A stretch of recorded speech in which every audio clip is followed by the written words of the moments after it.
ভালোবাসায় অভিমান অবসম্ভাবী, কখনো কখনো দরকারিও।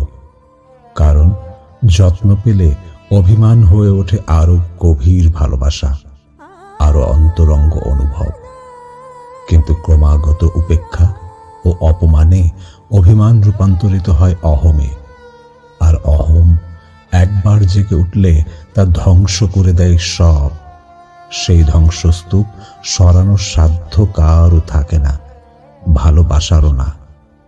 অপরদিকে সেই ধ্বংসস্তূপে কিছুই হয়তো আসে বা যায় না, কিন্তু কোনো না কোনো এক সময় সেই জমানো স্তূপ করে তোলে নিজের নিঃশ্বাসকেই ভারী, বিশ্বাসকে করে জরাজীর্ণ।